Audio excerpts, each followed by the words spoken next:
July 1 నుంచి ఈ చట్టాలు అమల్లోకి రావడంతోనే పలు మార్పులు చోటు చేసుకున్నాయి. 1. బాధితుడు ఇకపై నేరుగా పోలీస్ స్టేషన్కు వెళ్లకుండానే ఎలక్ట్రానిక్ కమ్యూనికేషన్ ద్వారా జరిగిన సంఘటనపై ఫిర్యాదు చేయవచ్చు. 2. జీరో ఎఫ్ఐఆర్ ప్రకారం ఎవరైనా పోలీస్ స్టేషన్ పరిధితో సంబంధం లేకుండా ఎక్కడైనా ఫిర్యాదు చేయవచ్చు. 3. అరెస్టు అయిన బాధితుడు ఆ విషయాన్ని తన స్నేహితులు, కుటుంబ సభ్యులు, బంధువులకు తన పరిస్థితి తెలియజేసే వీలుంటుంది. దీనివల్ల బాధితుడికి తక్షణ సహాయం లభించే వీలుంటుంది. 4.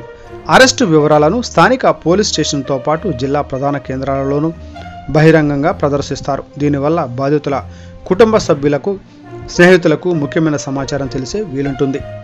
5. హేయమైన నేరాల్లో వీడియోగ్రఫీ తప్పనిసరి. దీనివల్ల దర్యాప్తులో నాణ్యత పెరిగే అవకాశం ఉంది. 6. మహిళలు, చిన్నారులపై జరిగే నేరాల్లో దర్యాప్తు 2 నెలల్లోనే పూర్తి కావాలి. బాధిత మహిళలు, చిన్నారులకు ఉచితంగా ప్రాథమిక చికిత్స, వైద్య చికిత్స అందించాల్సి ఉంటుంది. 7. సమన్లను ఇకపై నేరుగా వెళ్లి ఇవ్వాల్సిన పని లేదు, ఆన్లైన్లో పంపించవచ్చు. 8.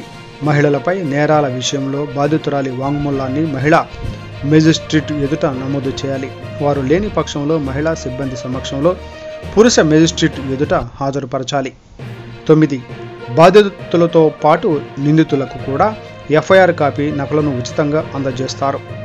పోలీసు రిపోర్టు, ఛార్జిషీటు, స్టేట్మెంట్లు, ఇతర డాక్యుమెంట్లను 2 వారాల్లో పొందవచ్చు. 10. కేసు విచారణలో అనవసర ఆలస్యాన్ని నివారించేందుకు కోర్టులు గరిష్టంగా 2 వాయిదాలు మాత్రమే మంజూరు చేయాలి. 11. సాక్షుల రక్షణ పథకాన్ని అన్ని రాష్ట్ర ప్రభుత్వాలు తప్పనిసరిగా అమలు చేయాలి. 12. అత్యాచార కేసుల్లో బాధితురాలి వాంగ్మూలాన్ని ఆడియో, వీడియో ద్వారా పోలీసులు నమోదు చేయాలి. 13. మహిళలు, దివ్యాంగులు, దీర్ఘకాల వ్యాధులతో బాధపడుతున్న వారితో పాటు 15 ఏళ్లలోపు పిల్లలు, 60 ఏళ్లకు మించి వయసున్న వారు పోలీస్ స్టేషన్కు వెళ్లాల్సిన అవసరం లేదు.